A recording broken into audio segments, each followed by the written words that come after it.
네, 여러분 안녕하십니까. 월요일 7시에 하는 빨대양 라이브 시간입니다. 오늘은 엄청난 분을 모셨습니다. 젊은 시각님 소개합니다. 와. 반갑습니다. 젊은 시각입니다. 네.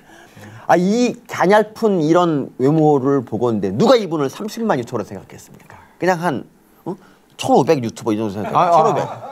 1,500. 네. 훌륭하십니다. 이번에 진짜. 근데 한 1년 동안 선거 거치면서 살이 15kg가 쪘어요. 살이 찐 겁니까 이게? 엄청 제가 그때 처음 뵀을 때가 예전에 윤석열 TV 거기서 이제 사회를 보셨고 제가 출연자로. 그래서 요즘 청년들이 한 70만 원 정도 넘어야 간신히 살 수 있는 그런 상황에 지금 있습니다. 2015년 뉴스 보면 이런 게 있어요. 거기 보면 뭐 MBC라는 뭐 특정 방송은 아니지만 어쨌든 거기서 그 피부가 뽀얗다고 하는데 뭐 피부에 특별히 뭐 한 거 있나요? 저는 그 유튜브 잘 되니까 피부도 좋아지고. 아닙니다. 제 얘기입니다. 제 얘기였습니다. 제 얘기. 제 피부 좋다고. 저 아니었어요. 역시 그 주름 크림은 역시 좋습니다. 그리고 소윤이님이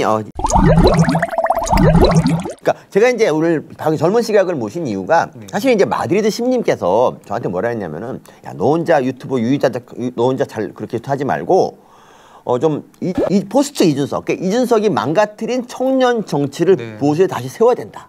그러기 위해서는 이 젊은 시각 같은 훌륭한 분하고 좀 어울려야 된다. 그러니까 이제 제가 생각을 해봤더니 젊은 시각님이 저를 좋아할까를 약간 망설였는데 이렇게 문자 보내니까 흔쾌히 그냥 와주신다고 하셨어요. 진짜 우리 그 우파 진영에서 말 제일 잘하는 사람 한 명 꼽으라면 전 서민 교수님입니다.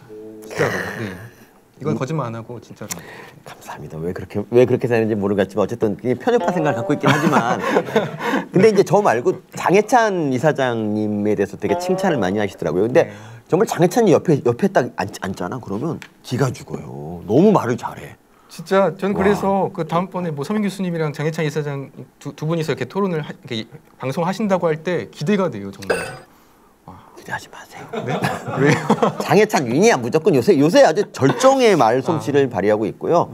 네, 그리고 어쨌든 그래서 이제 이준석의 청년 정치 무엇을 망가뜨렸냐. 먼저 이거부터 한번 그러니까 처음에 이준석 전 대표한테 기대를 좀 했었지 않나요? 처음에? 당연하죠. 그쵸? 저는 그 당대표 됐을 때 그래 이제 솔직히 말해서 저도 우파라고 하지만 그 당시에 그 전당대회 전만 하더라도 자신 있게 우파라고 말하기에는 이 청년들 입장에서 뭔가 한번 걸리는 게 있었어요. 좀 뭔가 부끄럽다 해야 되나? 그 정도의 이미지까지도 있을 정도로 힘들었고 당이 좀 꼰대스럽다 그랬죠. 이런 거. 그런데 이제 이준석 당대표다 해서 이제 젊은 근데 청년도 이제 당대표다 하니까 민주당 입장에서는 그 당시 5, 60대 이제 당대표 여기는 30대 당대표 이제는 많이 좀 이제 바뀌었구나 했는데요.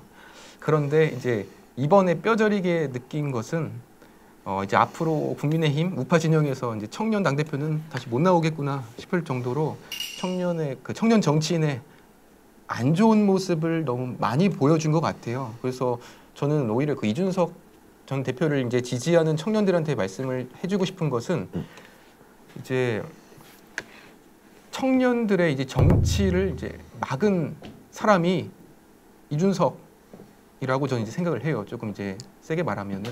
그러니까 이준석보다 오히려 당의 기여를 더 많이 하신 분이 사실 젊은 시각님이라고 이제 젊은. 그러니까 그래서 우리 그 이준석과 비교할 때 젊은 시각님이 어떤 점에서 더 강점이 있다고 생각하십니까? 저는 일단 뭐 말만 하지는 않았고요. 예전에 그 대장동 버스로 제가 한번 전국적인 이름을 알린 적이 있었는데 얘기해줘. 몰랐어요. 저 몰라요. 최인식 이제 대표님이 뭐 대장동 버스라는 걸 이제 만들었대요. 그러면서 초대형 버스에다가 대장동 버스 달아가지고 1조 2,500억 그 범죄자 잡자 이런 이제 프레임을 건 거예요.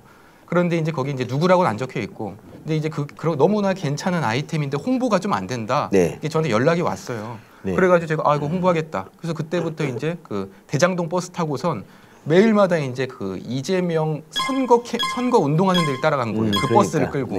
그래서 이제 나중에는 버스가 7대까지 늘어나고. 7대까지. 그래서 매일마다 이제 이재명 그 선거 운동을 따라가니까 이제 이게 어떻게 보면 거기서는 선거가 안 되는 거예요. 선거만 하려고 해서 하면은 그 대장동 버스가 막 몇 대가 와 있고 이런 적이 있습니다. 그러니까 대장동 버스가 홍보가 잘 안 됐는데 젊은 시각님 덕분에 그게 알려졌다는 그런 거잖아요.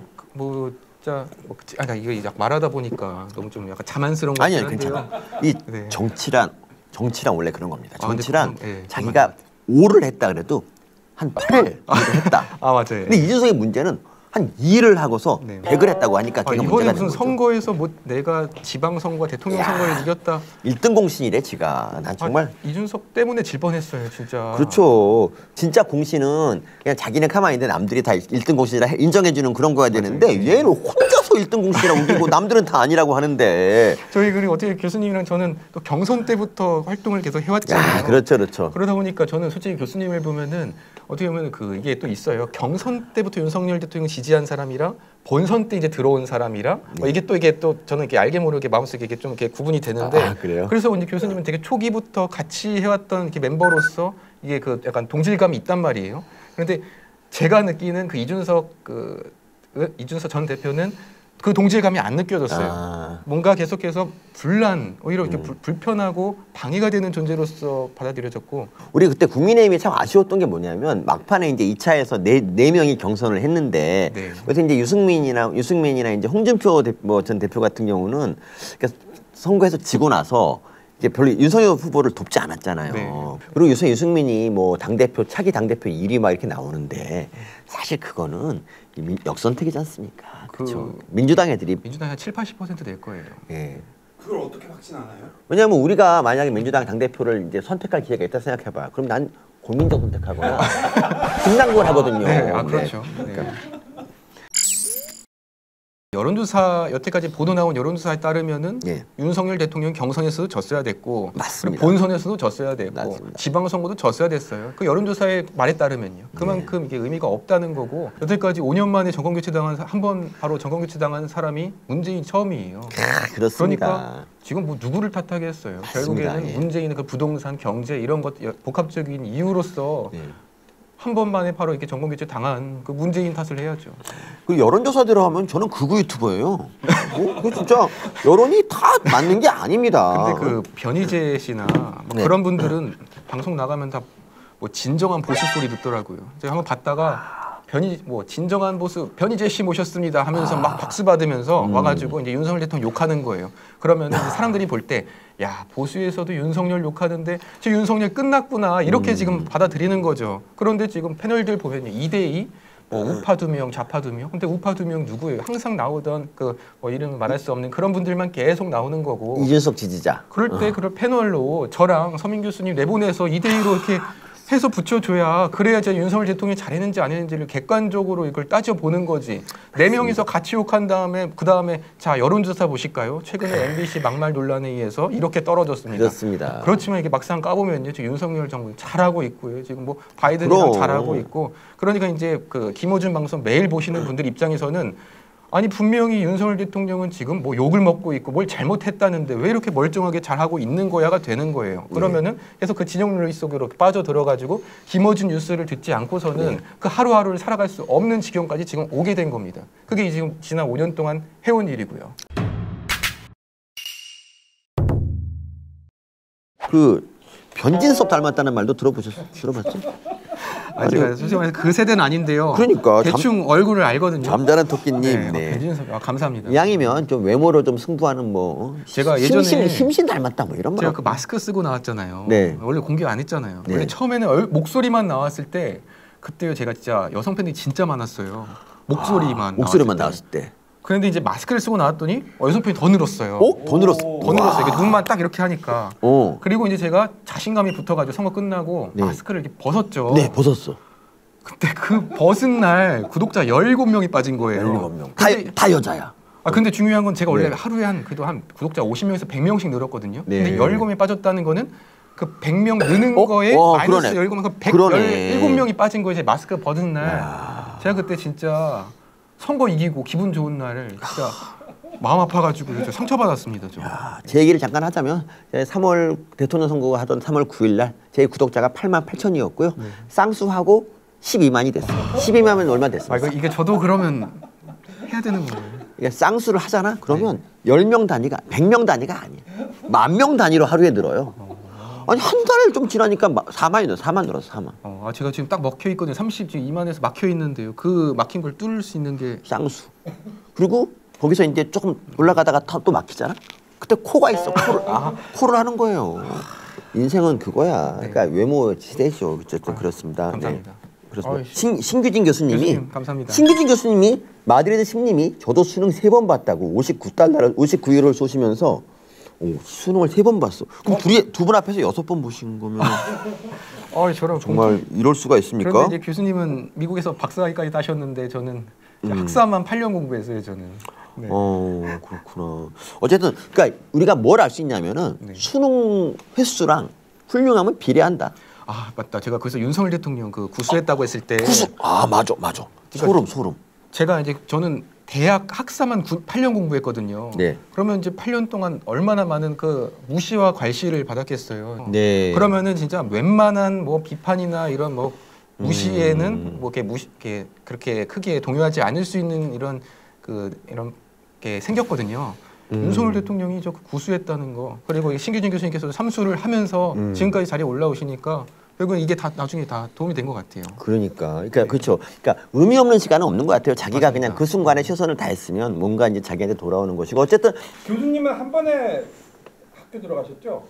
저는 뭐 그랬습니다. 저는 그때 인생의 쓴맛을 모르시네요. 교수님은. 나는 결혼을 2번 했잖아. 이거보다 더 큰 게 뭐 있어, 진짜. 네, 이런 말까지 해야 돼. 진짜요? 신혼여행을 2번 다 제주도 갔어요. 몰랐습니다. 똑같은 데로 신혼여행 가면서 얼마나 마음이 씁쓸했는 줄 아십니까? 이게 인생의 쓴맛이 별겁니까? 그런 게 쓴맛입니다. 예, 그리고 아까 이제 한동훈 장관 얘기 잠깐 하자면 아까 그 얘기 하려 맞다. 한동훈 장관이 이제 다음 총선에 나가려 그러면 내년 한 4월, 5월 중에 그만둬야 되거든요. 그래요? 그러니까 이게 뭐 공직자로서 그런 게 있잖아요. 그러니까 뭐 그래서 이게 조금 막 애매해. 그러니까 1년밖에 법무장관에서 할 일이 되게 많은데 1년만 하고 물러난다는 게 참 그래. 그래서 제 생각에는 이건 저만의 생각인데 총선을 좀 미루면 어떨까? 한동훈 장관을 위해서 총선을 미루자고요? 아니 잠깐만. 아니 작가님 왜 웃어? 아니 한동훈 장관을 위해서 뭐든지 할 수 있다고 그러지 않았어요? 할 수 있습니다. 근데 왜 총선 미루는 게? 생각도 못 해봤어요. 아니 내가 대선을 미루자고 하진 않잖아. 아니 총선이야 뭐 그럼 내년에 해야 돼? 아니 언제라도 하면 되는 거 아니야? 국회 동의가 필요하지 않을까요? 그렇게 총선을 미루는 게 그게 어떻게 되지? 그러면 국회 동의해준다. 왜냐하면 민주당 지금 떨거지들 중에서 다시 배지 달라고 하나도 없거든. 1년이라도 더 하면 좋은 거 아니야. 네, 그렇죠? 맞습니다. 최강욱 같은 놈은 국회의원 더 하려고 우편물을 안 받는 그런 직도 하는데 윤미향 봐봐. 윤미향도 아마 난리 날걸. 윤미향은 막 1년 받고 2년 더 외칠 거예요. 아니 100%지 윤미향. 윤미향도 좀 많이 까지 않았습니까? 그럼 근데 윤미향은 자꾸 내용이 너무 지저분해가지고 노란 딱지 맞아가지고 윤미향만 얘기하면 노란 딱지가 붙더라고. 그러니까 내용이 너무 진짜 그러니까 적어도 유튜브도요. 진짜 사람 같은 사람한테는 진짜 그냥 초록 딱지를 주는데요. 이 사람 같지도 않은 사람은 비판하면은 노란 딱지 주더라고요. 제가 윤미향한테 1억 8천짜리 민사소송을 한번 지금 당하고 아직 재판 중인데 그래서 이 윤미향 이걸 잘 안 해. 제가 이 친구가 했어요. 윤미향 씨. 제가 사람 같지도 이런 말 안 했어. 난 아니야. 저 무혐의 얼마 전에 받았는데 또 받나요? 윤미향한테? 아니 저는 다른 윤미향한테 한 번 고소 안 당했어요? 네. 유튜브를 열심히 안 했네. 그때 초기였어요. 그때 인지도가 별로 없었습니다. 그렇구나. 근데 윤미향은 참 평등한 게 인지도 없는 유튜버들까지 다 고소를 했어요.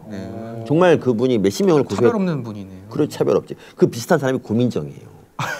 고민정도 은근히 걔는 웃긴 게 맨날 뭐 자기는 윤석열 대통령과 싸우겠다고 해놓고는 고소는 유튜버로도 고소해요. 진짜. 이번에 다 무혐의 받았어요. 고민정이 고소했던 그 김영민 개그맨 김영민 씨나 그리고 홍석준 국민의 의원님한테 자기가 올린 그 윤석열 대통령 그 대변인실 때 그걸로 고소해가지고 이번에 다 무혐의 받았습니다.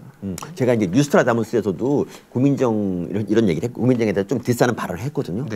PD가 부르더라고. 고민정 조심해야 된다고. 맞습니다. 진짜 이런 거 다 고소한다고. 고민정 의원님 친하게 지냅시다.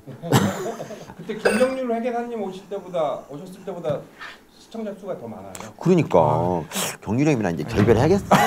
때가 왔어. 김영률님이 나는 자기 없으면 안 된다고 생각하고 있거든. 그게 아니야. 지금 얼마든지 말이야 대체제가 있어요, 형님. 그런 게 아닙니다, 진짜. 초이제이제이님이 총선은 200석, 빨대양은 200만. 이제 멋진 말씀 주셨고요.